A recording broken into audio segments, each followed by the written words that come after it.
When people see a photo like this, many assume it was taken with just one telescope and a single press of the shutter. But in reality, capturing a deep sky image requires an entire system. Today, let's take a closer look with Ami and see how it all works. Do you know the biggest challenge in deep sky imaging? It comes down to one thing: darkness. Have you ever tried photographing a city at night? Most nebulae and galaxies are several orders of magnitude fainter than a city night scene. To capture that extremely faint light, we first need a high-quality telescope. For example, this is a 60mm APO refractor. Its light-gathering power is more than 70 times greater than the human eye. And then we have larger reflecting telescopes, which you rarely see outside astronomy. This one has an aperture of 160 millimeters. Its light-gathering power is more than 500 times greater than the human eye. Simply put, the larger the aperture, the more light the telescope can usually collect. That is also why professional observatories keep building larger and larger telescopes. But the telescope alone is not enough. These objects are simply too faint. Even if the telescope collects a lot of light, it still cannot reveal everything in a single moment. So we also need a camera to slowly collect the light gathered by the telescope. This is a professional astronomy camera. As you can see, it looks very different from a normal camera. It has no screen and almost no buttons. Everything is controlled through a computer or a dedicated astronomy controller. What makes it special is that it can take extremely long exposures. A single exposure can sometimes last up to 1 hour. That is far beyond what most consumer cameras are designed to do. You could say this camera was built for long exposure. It even has an internal cooling system.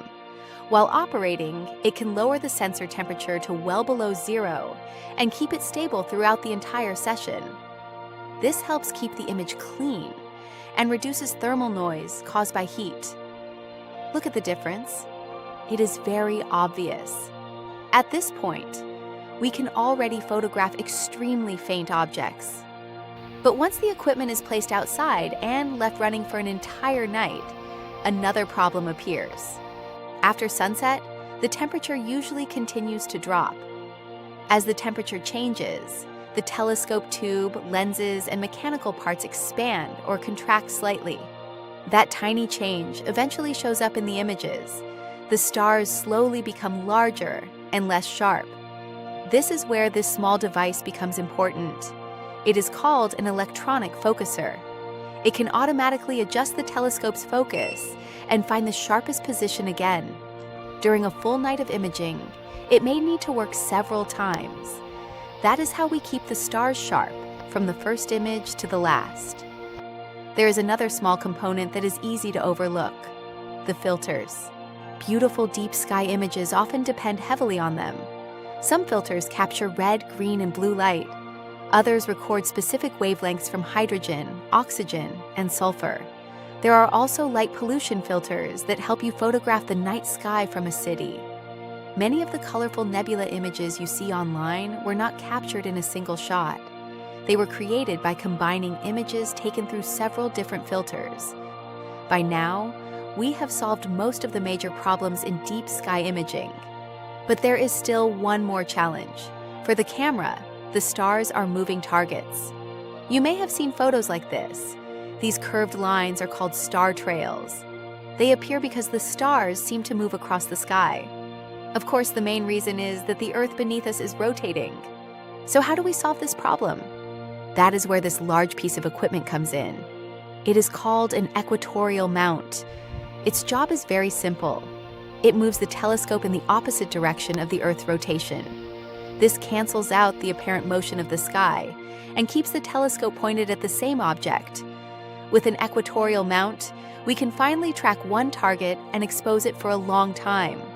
But we are still not finished. Deep sky imaging requires extremely accurate tracking. Even a tiny error in the mount can distort the stars after just a few minutes. So we need one more small system. This is the guiding system. It is basically a miniature telescope and camera combination. The guide camera locks onto a star and checks its position about once every second. If the star moves even slightly, The system sends a correction to the mount. You can think of it as the navigator of the imaging system. During a full night, the guiding system is extremely busy. The guide camera may take tens of thousands of short exposures to keep the final image sharp. Finally, all the equipment is connected to a computer or a dedicated astronomy controller. This is where the entire imaging process is managed. And that is a complete deep sky imaging system. It probably looks quite complicated now. And I know what some of you are already wondering. Do small and simple smart telescopes capture the universe in the same way? Stay tuned. In the next video, we will open one up and show you exactly how it works. Do you have any questions? Let me know in the comments. And thank you for liking and subscribing. May every night be a clear night. See you next time.